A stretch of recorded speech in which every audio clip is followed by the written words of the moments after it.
Welcome back, all. Thank you for joining this special virtual session. This is a moderated panel. I'm going to be the moderator, Joe Tranquillo from Bucknell University. I have some great panelists with you, including two folks who just won one of the Rising Star Awards. So that's wonderful to have them with us to share some of their insights. A little bit about this panel in particular. And to frame this, I want to tell you about one of my favorite teaching books from someone named Jim Lang. It's called Small Teaching. The idea behind that book is many of us as instructors, as educators, begin with small things, easy things that we can pick up quickly, try them out, see if they work, try them on for size. Some of them work, some of them don't. We keep the stuff that works and we maybe throw away the things that don't, but smaller, low-risk things that we can just try out. Over time, though, we develop our teaching voice. We find out what works for our class and for us, and it becomes our own unique way of teaching. But that then sparks questions about what else can I do? What other pieces of value can I actually embed within my class? And what this leads us to is big teaching. And if you read Jim Lang's book, you'll see that most of it's about the small teaching, but the last couple of chapters are, wow, there are some great places that you can actually go and some really cool pedagogical styles you can try out once you develop your teaching voice. So the format of this panel is going to be for our four panelists to introduce themselves and tell us a little bit about something small, one of those small teaching moments, but now about EM. In other words, how did they get started with EM? What was their first taste of it that got them fired up and excited and interested? We're then going to come back around and ask them what they did with it next. So how did they level up? How did they move from that small EM to large EM? So I'm going to ask our panelists now to introduce themselves and give us that little snapshot of what was a small EM thing that you tried that got you started. Maria-Isabel. Thank you, Joe. So I'm Maria-Isabel. I'm at the University of New Haven. It's true, I started with something really small. I had seen a presentation by Jonathan Weaver by association, and he hooked me on. I tried it in my class, and then I saw Sri Kondo run an exercise on painstorming. And it was easy for me to take it into my class. The students really leveled up, and I loved it. Hi, Mike Rust, Western New England University. And like Joe and Maria-Isabel mentioned, I tried to start small with my EML activities. I went to a national conference and listened to what other faculty members had come up with, and I immediately tried that out right away in that next semester because they were basically saying, this is a good thing, try this thing. And it usually worked really well. And then after that, I would just start to make little changes to the things I was already doing in my classes, maybe adding a hook around a project we were doing, modifying the hook to have a customer to it to help bring my students into this EM space. Hi, I'm Erin Henslee from Wake Forest University. So I actually had to start big, but it was because we had a brand new program and we were building our curriculum from the ground up. And I went to my first Keen National Conference in 2019 and just, was kind of soaking in all the ideas, all the activities to really just build out an entire curriculum. So not just EM, but all the technical aspects as well and how people were teaching these things. They brought it to, I think, 6 new courses. Hi, I'm Jen O'Neill from the Rochester Institute of Technology. I also started big. It started with a conversation with Doug where he said, we don't have anything for thermodynamics yet. And I said, oh, I can do this. So I attended an ICE workshop, developed a fairly large game type of module, working one-on-one with a coach through that session, and then delivered it into my classroom and all downhill from there. Wow. Hopefully you got some insights there of how you could get started. I know just looking at sort of who's on this, some of you have been doing this for a while, some of you are just getting started. Great advice from our panelists on some ways that you can jump in and get your feet wet. Before we actually move to the second question for them, there's a chat, and I see some of you are already putting some things into the chat. We're going to use that in the second half of this panel to make this a little bit more interactive. There's going to be the opportunity to ask questions of the panelists. So begin thinking as you're listening to some of the things that they're saying of some questions that you might want to ask the panel. We're now going to move into the second question for our panelists, and that is, so what do you do next? what did leveling up look like for you? That was just a little bit of that first taste. But where did you go next? What was the adventure that you're either maybe worked on after that, or maybe you're even currently working on right now? So I'm going to turn it back to the panelists. Let's start again with Maria-Isabel. Sure, and so this was back in 2012. And the leveling up was exactly what Jen mentioned, going to the ICE workshops, the integrating curriculum with entrepreneurial mindset. And from that, I developed 3 modules in my thermofluids class, a sophomore level class, that sort of flipped everything. Right now, I got really into problem-based learning, that idea of the hooks, integrating it with the client, and it changed my class completely. Because I was doing that as a lead, I was then able to have other faculty carry that out as well, and it really changed the environment of what we were trying to do. Yeah, similarly, I went to an ICE workshop and really had a lot of resources given to me, tools that I could use immediately in my classes, and having coaches that were working alongside me to help me implement those ideas. It went from kind of sprinkling in EM into my classes to really baking it in. So my classes became very EM heavy. In some cases, the entire class was framed around an EM problem. And really for me, it was a mindset shift. So previously, I'd really been setting up students with really closed form problems that I knew the answers to, and I was very comfortable with that. And then I had to really become comfortable with uncertainty and giving my students problems that I didn't know where we were going to go. I was really going to facilitate their learning and guide them. And once I had that mindset shift, suddenly my courses looked very different in really interesting ways. So similarly, I kind of soaked in lots of things from several different faculty development workshops. I think I've attended probably all of them at this point. But one of the ones that really stuck and grew legs was from the Making with Purpose workshop. I implemented some of the assessment tools from that. So doing my own activities, but then using the way that they were assessing kind of the mindset pieces, and then grew that to include more character education stuff, which is one of the big things that we're working on at Wake Forest. And then from that, for me personally, leveling up was then translating what I was doing in my class into some of my scholarship as well. So I started this whole new scholarship path of engineering education, started doing small kind of research things myself, and then turned it into some NSF grants. Mm-hmm. Once I was comfortable in the classroom with this kind of massive game project where I had government, society, environmental, and engineering aspects all rolled into one, I had the confidence that I could just start to sprinkle EML throughout my class. And so by the end, I had redesigned the entire course, so EML was really infused throughout. And then my next leveling up was kind of bringing it into also my research team, so how I mentor students and how I work with them in the lab. I think that was my next leveling up as well. Wow. So I know I'm inspired. I'm looking at the chat. Now's your chance to actually ask some questions. And while you're formulating those and typing them in, I know it takes a little while to put those in. I'll just start by making an observation, and that is that I think like many folks, we're talking about the mindset of our students. But often, this is about changing our own mindset and seeing the opportunities, the pedagogical opportunities to create value as well. So I loved the analogy, and I had this sort of image in my mind of the sprinkle approach versus the bake-in approach. And that over time, you begin finding opportunities to literally bake in entrepreneurial mindset into not just your classroom, but all of the ways that you actually impact students. And that infects you as well, right? The way you actually even think about your scholarship and how you organize that. So that's fantastic. We do have a couple of questions around mentorship. So often I think we think of EM as, right, you're in a traditional classroom, but we heard from the panelists, we have some questions about what does it look like to actually infuse EM in those individual conversations, whether that's mentoring, coaching, working with a research student. So I'm gonna pitch that to the panelists. What does that look like for you?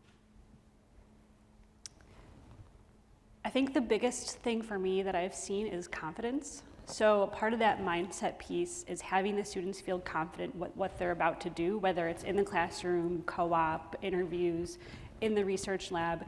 So I think that fear of failure is overpowering, and having students practice and mentoring them through kind of okay, well, if it doesn't work out, what do you do? How do you adapt? And I think that's, for me at least with my students, a key component.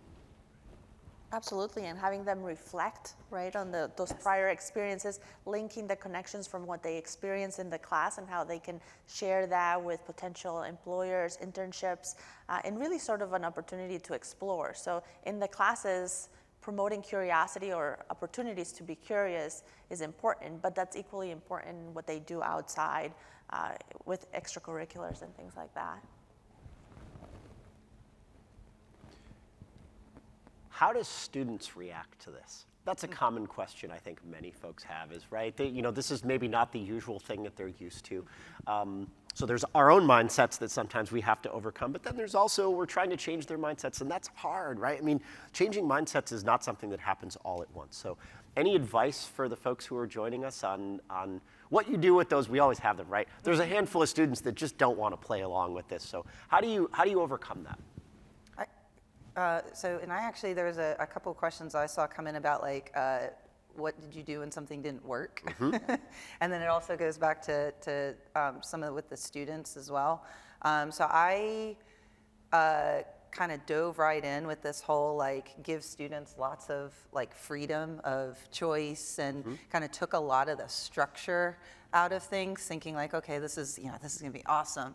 And actually, the first time I did it was a disaster because I took too much structure out, and students didn't know what to do with it. And then I ended up spending so much time out of class time, like helping students put that structure back in to the assignments and to the projects.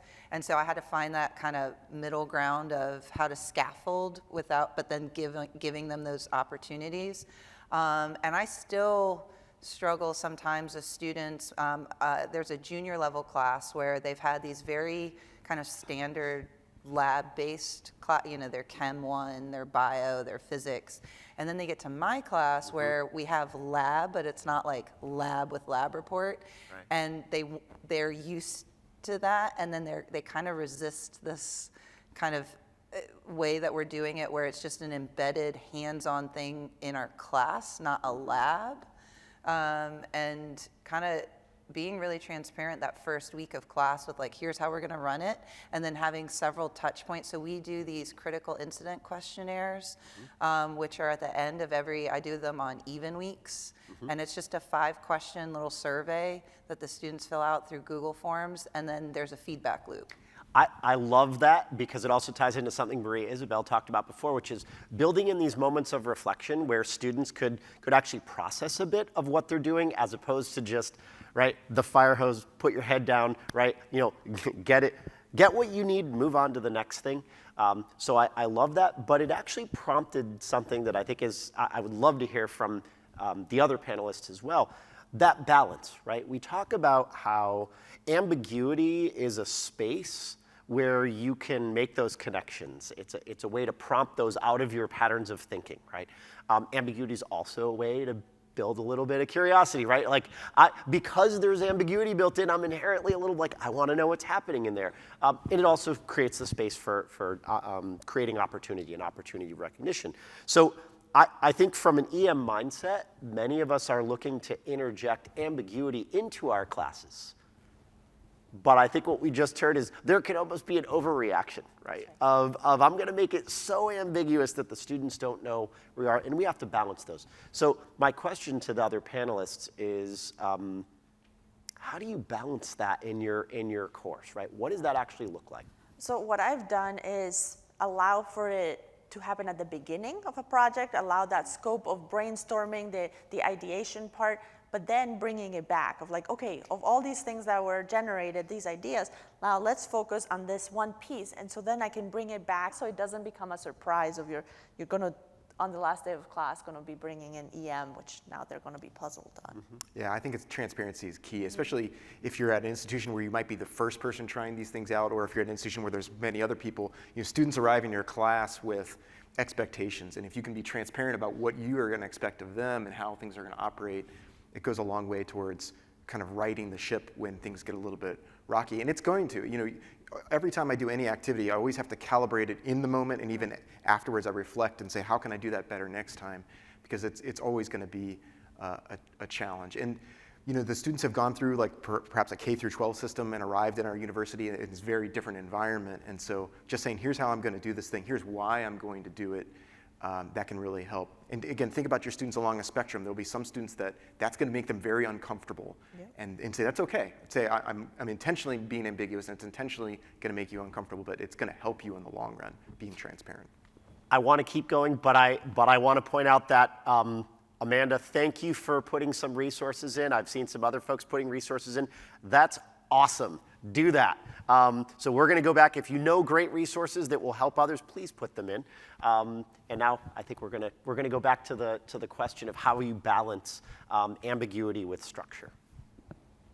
I also take the same approach with being transparent. I'm very honest and say we're going to try something new. I want your feedback. Let me know how it goes. And I think the other piece with ambiguity is tying it to the real world problems. So they're very used to having, here's the textbook, here's the answer, here's how I'm supposed to do the problem. But if you phrase like a technical problem as, here is a real world example, here we as a discussion look at all of the places where we might have a solution. What is going to influence those solutions? So they can start to see how the real world is evolving that ambiguity and how there's different paths to a right solution. How do you get there? So that way they're building the problem and the solution together and kind of understanding why you're putting this ambiguity into the course. And then they go out into industry, they're not like blinded, like, wait a second, there's no right answer. So you're helping them understand. And then I also tell my students, like, I'm here to help you. This is your point in life where you will have a guide and a resource where you can always ask questions. Like, if you feel stressed, just come to me. That's why I'm here. I want to pick up on that stress piece because it was a question, and I'm gonna we've been pitching softballs to our panelists. I'm gonna stop pitching softballs now and hit you with a couple of statistics. Over the last year or two, actually, there have been polls of those who are in student life, so sort of our counterparts in education who are thinking about the experience of students on our campuses. The number one ranked worry and concern they had was mental health. Yeah. And within that, there have been some other surveys that have been done of students, college-age students, and what you find is that 40% have reported feeling that they were depressed for a significant amount of time, 40% of our students, and 13% reported that over the last year they've contemplated suicide. Those are distressing statistics, and for students who are now bringing their own personal mental, in some cases physical, and other ways struggles. Again, some of them have experienced things at home due to the pandemic, right? So the point is not to get into the reasons for this, but how we as instructors can handle, again, that balance of we're trying to push them and help them grow, right? Growth is not comfortable. I mean, real growth, and especially things like a mindset, is not comfortable. But how do we balance recognizing where our students actually are today with wanting them to grow in these ways that might not be comfortable for them? So maybe the paraphrase is that, how do you bring in ambiguity while helping your students understand that they're safe? Yeah, and picking on a specific version of that is, how do you reassure in the chat about failure in learning doesn't equate to a grade of F? So I get that question every time. It's a great one from a student. It's like they're afraid of failing because they know in the past what that looks like. And so I say, here's where your grade comes from. Look, nowhere in this does it talk about your device whether it fails. It's did you get these deliverables in on time? Were they good quality? And so I'm providing that safety net. And I say it, and then I say it again, and I say it again. And I try to reiterate, it doesn't always sink in with students because they've got this prior experience that they're thinking about. But trying to reassure them and point to where the points come from in my course will help with some of that de-stressing. Mm-hmm. I also try to be just upfront and transparent. Here are the resources on campus.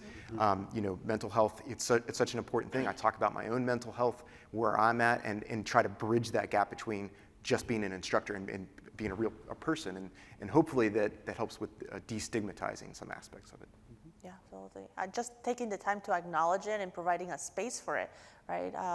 letting the students know that you're there for them to come to you. And it's an opportunity, right? So we have to also practice our own mindset, an opportunity to reach the students, to build that community, to have them be comfortable that if they struggle with a part, they have to come to us, because if they're trying to solve a problem that is so big and ambiguous and they're not reaching back out to those resources, then they're definitely not going to accomplish our objectives. So. There's so much I could talk about, but I read this really great article at one point, and I'll dig it up and share it somewhere.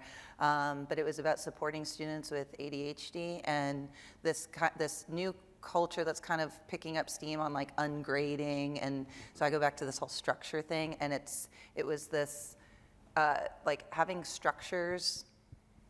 Caring structures, and how some structure is good versus the structures that can, and it really gave a lot of insights into, for that specific group of students with ADHD, but I think it's applicable to everybody about, so little things like resubmissions, helping students land the plane on certain things, what can be flexible deadlines versus inflexible deadlines. I mean, we all as academics, when you go to the submit conference abstracts, they're going to extend that deadline. So why would we expect students to operate in a very, rigid versus the grant deadlines are deadlines, right?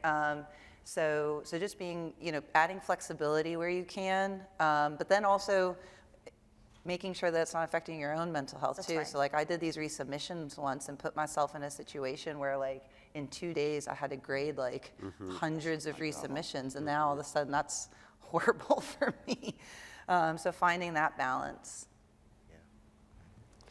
I have found building community in the classroom from day one by showing a personal slide of here's what I like to do. I like dogs, here are my kids, I love to travel. It helps build that conversation so the students can see I'm just another person. And I found by doing that, bringing in Candy periodically in the semester, they're willing to go farther in the classroom. So I saw one question was about, how do you fit all the technical content in? I'm able to actually do more than what I am supposed to do from the textbook, because they're willing, after building that community relation and engagement, they're willing to go further. So I push them and they work hard in the class, but they're okay with maybe not getting the answer right all the time. They're willing to go and look up stuff on their own that we wouldn't have time to cover. So I have found that that's one of the biggest pieces for my students and I as a team. So I have to do this. I mentioned that I wasn't going to always play nice with the panelists. So forgive me and forgive me. I'm going to put on I wish I had an actual hat, my cave dweller hat. So for those of you who don't know what a cave dweller is, it's a colleague against virtually everything. We all know who these folks are. They take multiple different forms, right? They don't always come in the same form and all of that. But here's what I think some of those cave dwellers do. I don't believe you that you're actually making it through all of this. I tried some of these techniques, and you know what? I ended up 2 weeks behind and then needed to rush at the end, and that wasn't kind to students, and I ended up with more grading, and I did, right? So all of these bits and pieces of why we can't. And I think one of the pieces that comes back is, again, another prompt that was in the chat, and that was, we have a duty to society to train professionals who go out into the world and make a difference in that world. But a component of that is to, almost from an ethical perspective, is to think of yourself as an engineer, as a steward of our world. And if you don't think of yourself that way, and you don't have the tools and skill sets that you need, you could actually inadvertently do harm to the world. And again, you can put safety on top of that. You can put all sorts of other pieces on that. But we have a duty as educators to train our engineers and arm them with all of this content, because that's what's going to keep society safe. So again, there's variations of all of this argument, but there were some questions in the chat about how do you talk to colleagues, right? And I think there's two sides to that. One is, how do you actually bring along those faculty who are willing and curious and interested, and how do you kind of hook them and give them the tools and resources and advice that they need? but also how do you have those difficult conversations with the cave dwellers? Yeah, I think the first step is to acknowledge that they exist, Yeah. and that's okay. Like, I mean, once you've worked with a cave dweller enough, you realize that it really doesn't matter what you're talking about. They're against it. As soon as you say the idea, no matter what the merit of the idea is, they're already against it, and so that takes some of the sting out of it. It's like, oh well, you know, but. I think you try to make logical arguments, but if I was actually trying to convince them to do it, I would say start small. Try this thing that I've done, and if that doesn't work for you, here's other things you can try. It's possible that you're correct, that it did fail for you last time for other reasons, but we can make progress if we try in a small way. But it might not be for everybody, and that's okay too. Just to acknowledge that. Not everything goes well, right? Sometimes things have gone terribly wrong, right? The example we heard before, and that's okay. And it's being comfortable with that failure, and it takes time to develop that. Not everybody's ready for those things, but starting small is the way to go, right? And I think sharing our own successes and amplifying the students' voice. So when they've enjoyed it, when they have had this success, use that to your benefit, right? Use that to change campus culture.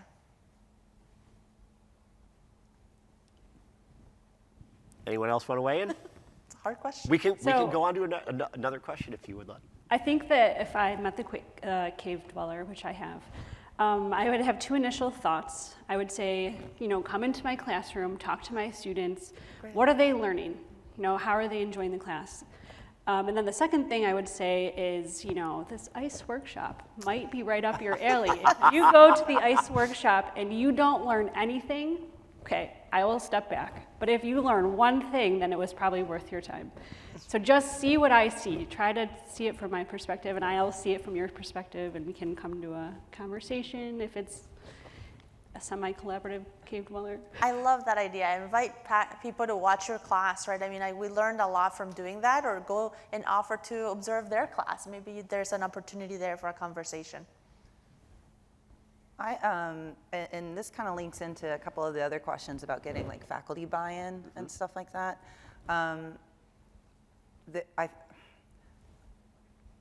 I don't know, like it doesn't have to be a big change, or making that barrier for entry really low. So like, for example, and this is just within the Keen network, like things like cards that have really good implementable, like here's everything. So like you don't, like here's the worksheet, here's the slides, here's the assessment, here, right? Like, so just try it. The workload for it, keeping it small to begin with, so finding the things that are already like ready to go, I think might help get people started. And then if they see the positives out of it, then then they'll roll with things a little bit more, be willing to put in a little more work, those sort of things.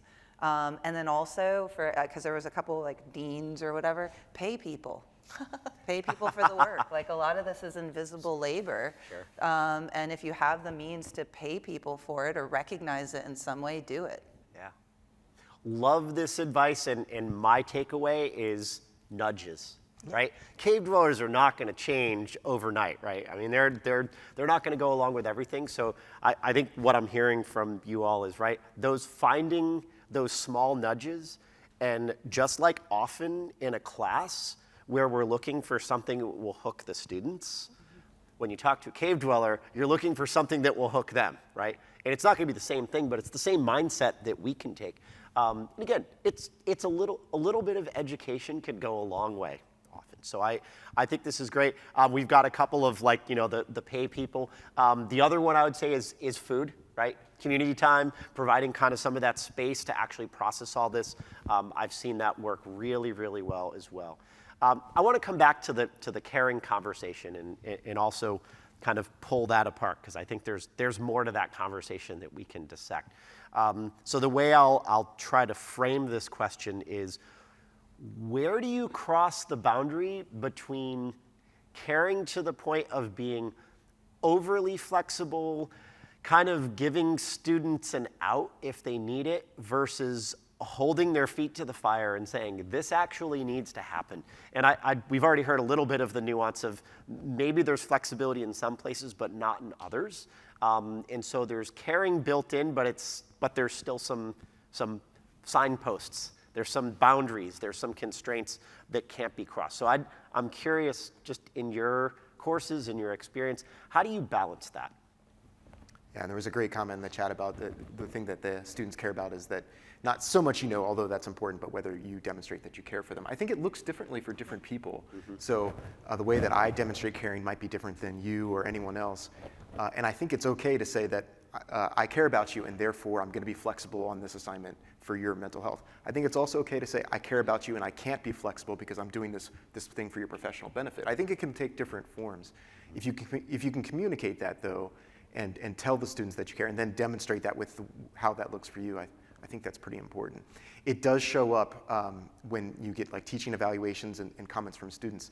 That's the thing that'll show up that it'll catch you off guard a little bit, but they'll mention a specific thing and you're like, I didn't actually even think in the moment that that's what they were going to take away, but that was the piece that really mattered to them the most. And when a student puts that in the evaluation, they're really communicating a lot there about the value you're providing to them. And sometimes it's technical and sometimes it's that you're caring. Mm-hmm.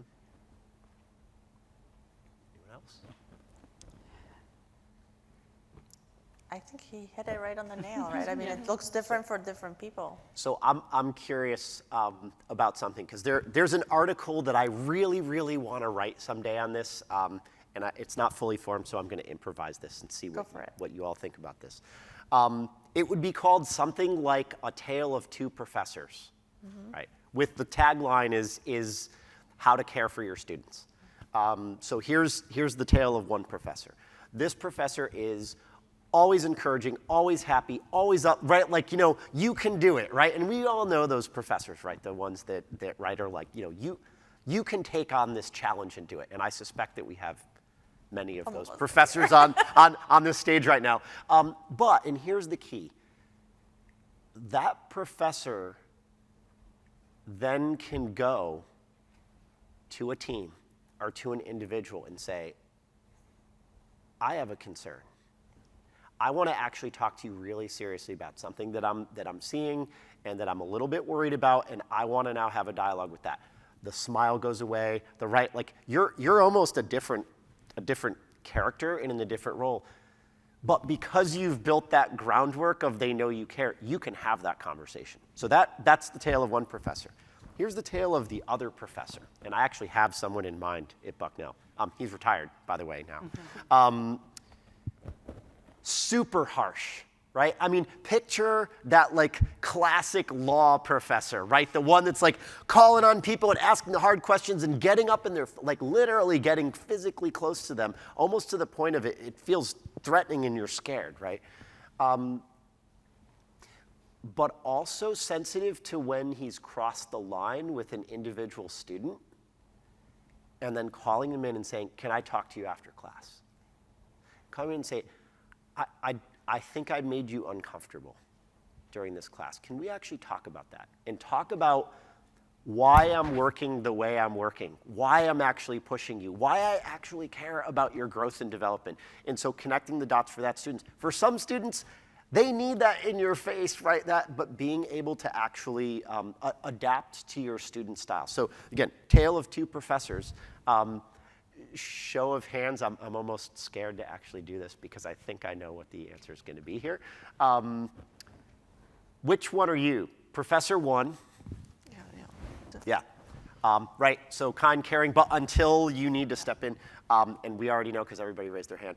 But it's something to think about, right? And I think, Mike, to your point, it's not that one is necessarily right or wrong. It's the way that you show genuine care to your students, and there's different ways to do that. Joe, and if I may add, I think it's about the difference between treating them as people versus being their best friends, right? And so sometimes it is about making sure that we are educating them and preparing them for what they're going to need, and you're not necessarily going to be doing them any favors by letting them go through the class without doing everything, right? So there's still got to be that level of responsibility and meeting the objectives, but you can treat them as people. And in a world of COVID, there's a lot of stuff that's going on in our students.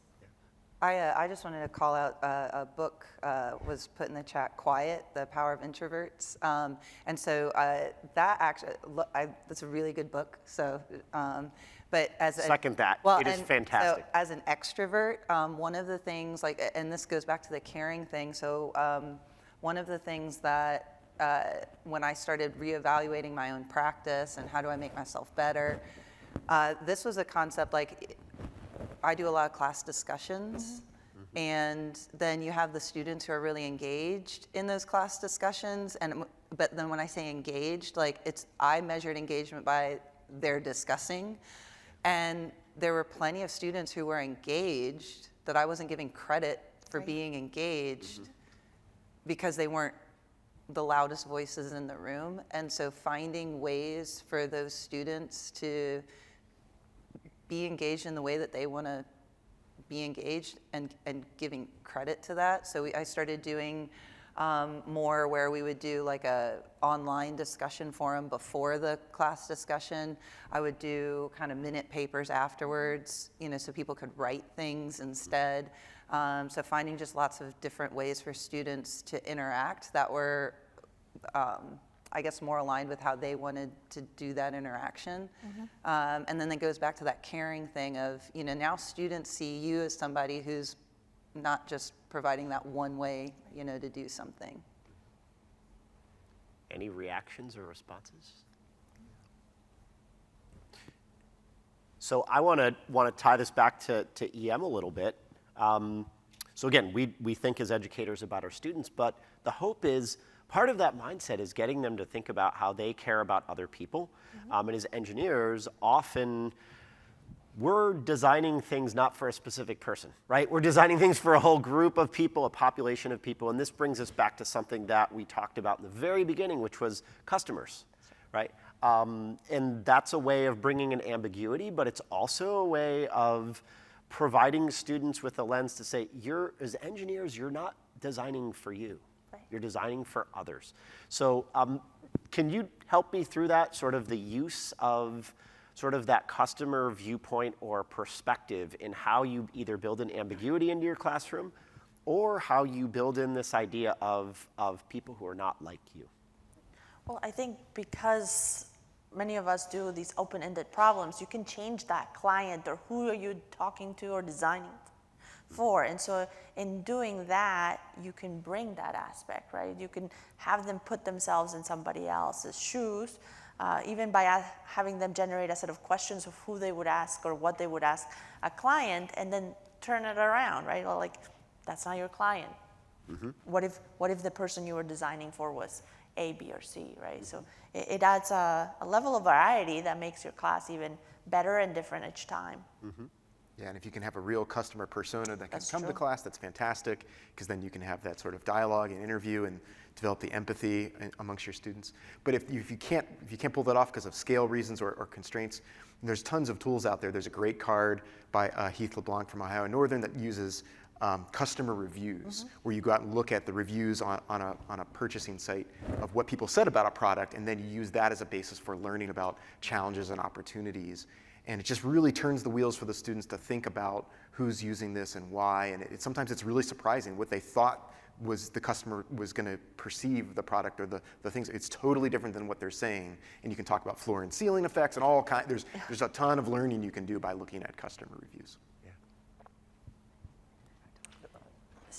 So with this power plant project that I put into the thermal fluids course, I kind of have put in two customers.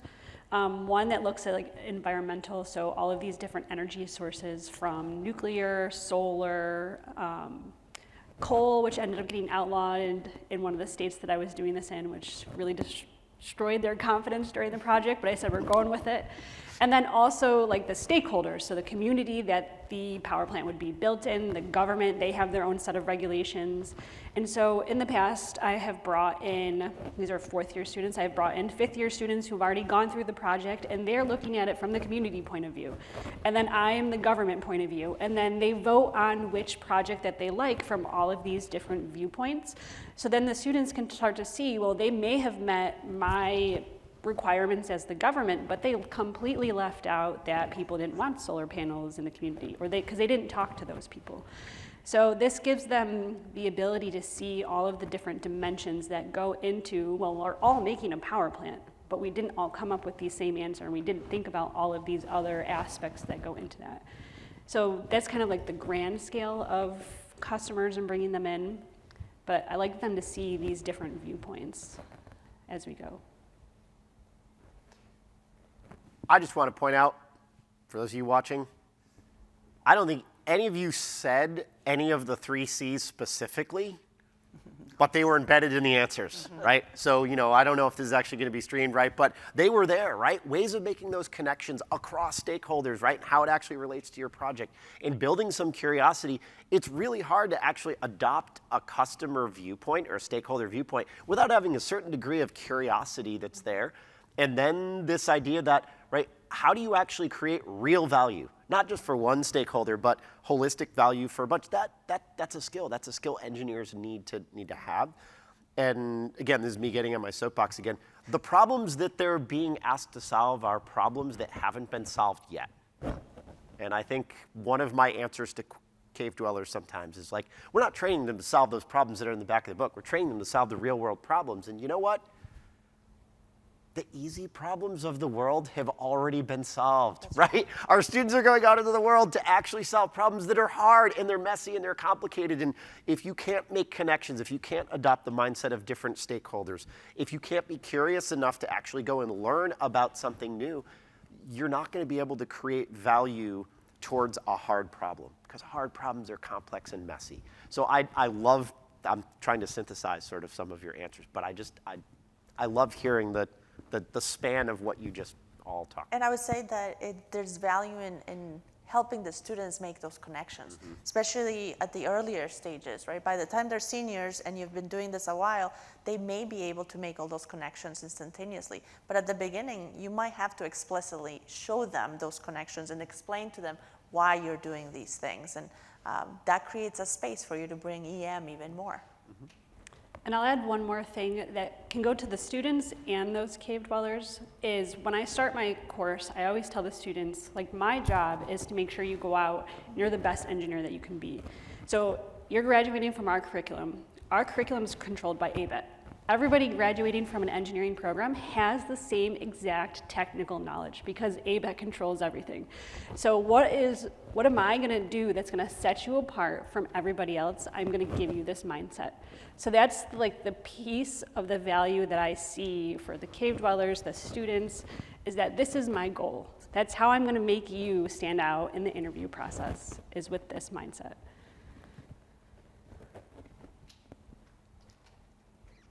Yeah, to the point earlier about changing your approach for different levels of students, there was a question about whether you take attendance. And the answer to that question is, it depends. So in like an early level course, I do take attendance because I'm tracking it for other support systems on campus to say someone hasn't been coming to class, we need to reach out to them. In later courses, I might not take it as much. But it depends on my learning goals, and that changes from course to course. That's a long way of saying, if someone was in all of my classes, they would sometimes get confused as to why my approach is so different. I have very different approaches for different topics and different learning goals. And so some things you try might work in some settings and not others. And it's just always think about, what am I trying to do here, and whether it moves us towards our learning goals or not. And don't feel free to change things in and out as you learn whether it does or not. Erin, you, I think, touched on just a little bit, kind of, yes, you have to expect there's going to be at least some degrees of failures every once in a while, right here and there. And not necessarily you specifically, but for the panel, things that haven't worked out, right? I mean, and again, I know this is asking you to be a little bit vulnerable, but you're all successful. You've got lots of great, wonderful, happy stories to tell. But I would venture to guess that there are some moments where you go, whoops, well, gave that a shot. That didn't work. Anything come to mind?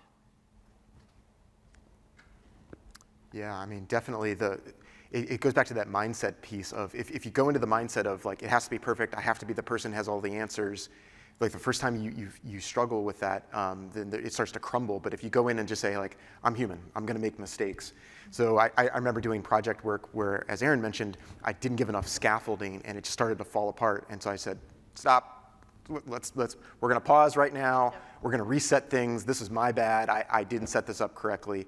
And the students, they had a laugh about it. The ones that were really struggling were feeling relief that we were resetting things. And just to be okay with that and just tell them, this is why we're going to make this pivot now. It can really help them when they struggle too, to see that you also struggle.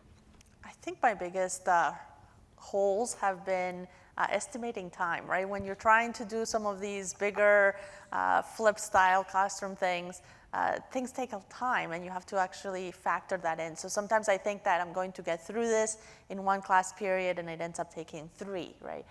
So there's some of those pieces that have been hard, but learn as you go. I will echo the time. I've learned that if I plan for things to take twice as long, plan for 3 times as long. Yes. Because I would run out of time, my groups were too big. I learned not to bring fire into the classroom, do that on a video, replace it with a microwave. So there's little things that I've learned that have been useful, but I think time is the biggest one. Yeah, I've done a few things that were like I had like different stations, and in my mind, everything was going to harmoniously we're going to move from this to this to this, and everybody's going to be doing different things at different times, and then it was like there was a bottleneck of like one taking longer than the other, and now you have 20 people just sitting around twiddling their thumbs. And that wasn't the worst thing at a college level, but I also had it happen when I was doing some like outreach things with like 10-year-olds, and that was horrible. Yeah, because what they do with their free time. Oh yeah, yeah. And me being the only grown-up in the room, and you're like, oh boy. So it's kind of a timing thing too, but then also like keep it simple, right? So like I wanted to have all these different moving parts, and really just kind of scaling it back and like, okay, we're going to do this one thing, and everybody's going to be doing that one thing at the same time, and that isn't as big as what I wanted in my head, but it actually was more effective because we were able to do it better. So just kind of keeping things simpler is better. And then actually I took that into a lot of my grant writing as well, where my grants became scaled back. Like I can use larger fonts and more pictures, right? Because I'm not trying to do everything with it. Yeah. So that was kind of a connection I made from that learning for me.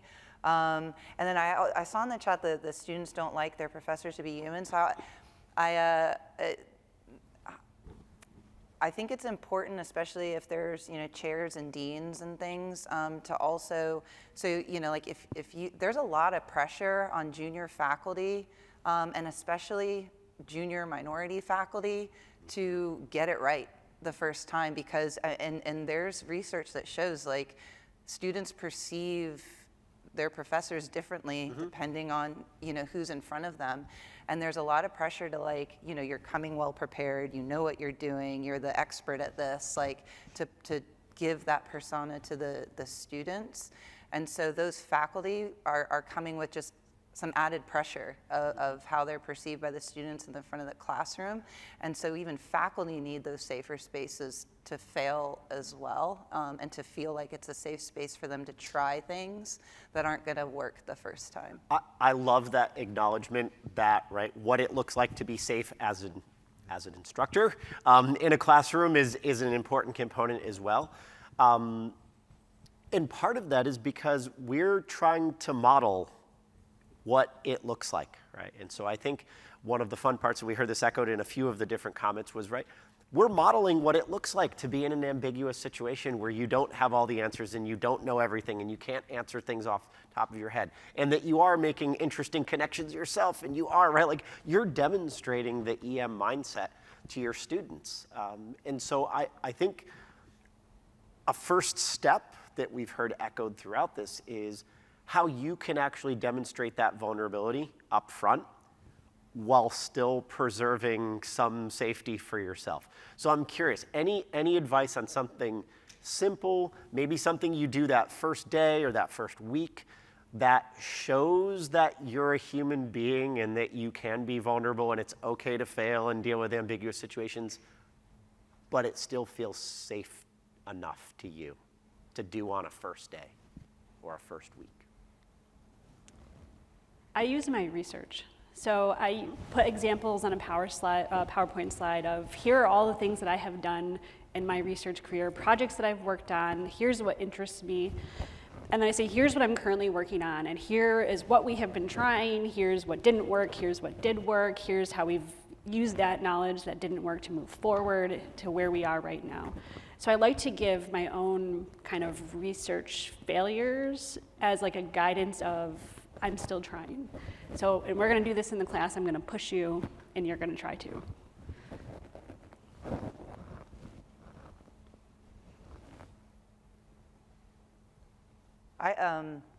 I actually kept a lot of my old student notes from when I was an undergrad, and so every now and then I'll post. In the freshman class that I taught, they were learning free body diagrams and stuff like that, and so I put an example of an assignment that I did really badly. I love that. And I presented it as you do this, and then I show them, I got a 60 on this, the first time I did it, and why, and I basically have them point out what I did wrong on it. I guess it just kind of goes back to what I felt safe doing. So I felt safer when I first started putting these types of things in front of students, showing them when I was a student versus the mess that was my life right then at that moment. But then I also, in my research lab, we have a whole, a museum display of the whoopsies. And some of it's kind of fun, when you put the wrong thing in the autoclave and it melts. And so now I've got this congealed thing on display. And so it's just kind of those visible reminders. Mm-hmm. I just share with my students the first day, what drives me and the paths that I've gone. A lot of the undergraduate research talks about that path and switching different topics, majors, right? Because I think that then they'll see it's okay to do those sort of things. But yeah. Well, Mike maybe thinks of one. Again, simple stuff, right? Sometimes the small teaching things work. One of the first things that I do, this is just an intros, is favorite dessert. Yeah. And I go first, right? And I don't go into all sorts of detail, but right, it's a piece of, right, who I am that I'm sort of offering up to the course, and then saying right, it's a dessert, right? So it's starting with those sort of low stakes things, and then I love the advice that folks have been giving, right? You can build up to that moment of I'm now actually revealing more things about myself, but you get to decide how much you're willing to reveal and how much you don't want to reveal. And I think the other part I heard is it's contextual, right? If it's your research students, you may actually be a little bit more human than when it's a course of 300 students, right? That may be a little bit harder to actually be that more human, personal side. I'm going to just let everybody know we've only got a few more minutes left, so if you're watching, please put any questions, burning questions that you still have in. But just while we're waiting for you all to do that, I'm actually going to just turn it over to you all and see, are there, just after hearing this, are there any questions that you all want to pose to each other? I really like that. There was a question about if there's differences between an R1 and R2 privates, and I think there might be differences with how I would tackle it in a very large classroom versus my typical classroom of 20. I'm not too sure that I would do it any differently if it wasn't a different type of institution, but I might just be in the setting that I'm in. It's a great question. It's a classic engineering question about you can make something in small batches, can you scale it up? Right. Whenever I do an activity, if I create a card, I usually put a little nugget in about here's the context in which I did it. Right. If you need to scale it, here's maybe a way you could think about it, but I don't know because I haven't tried that scale myself. It's useful to think in those terms. Some things will work really well in large settings and not in small, and vice versa. Yeah, I think for me, it would be less of a difference between R1, R2, public, private, because I've been at both, and more the scale. Right. And so when I came to Wake Forest and learned that my classes were going to be 20, and I was coming from classes of 180, I'm like, oh, this is going to be a cakewalk. Yes. Awesome. Was it? No, and so that because then it was there was I don't know, you almost feel like safer in a bigger crowd, right, sort of thing. But then also, you know, that critical mass, like in 180, if you've engaged half of those students, that's like 90 people that are like talking and doing all this stuff, and you get a lot of energy from that. In a class of 20 and you only have half, that's, yeah, it's much more noticeable. That spark anything for any of you? Questions? Culture is the word that comes to mind for me. So the culture of your institution, whether it's small, big, public, private, any of the attributes you want to think about, it's what's the culture. And what I find neat is when you see that come through, and whether it's a teaching evaluation or comments from students about the culture of your classroom. And so when students will say things like, your class doesn't feel like class, they're baking a lot of things into that comment. There's something about some expectation of what a class is, and that if you use some of these EM techniques, sometimes they're just viewing what you're doing in a different lens. And to Jen's point, maybe you cover more material or you cover it differently. In other cases, you go in a different direction than you might normally. But it's pretty neat when that happens, because now they're viewing it in a totally different lens than they did before. Yeah.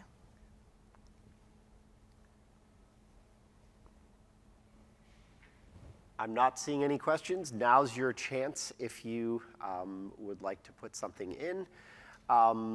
We've actually just got one in right now. And I think it was, does anybody want to respond to the comment?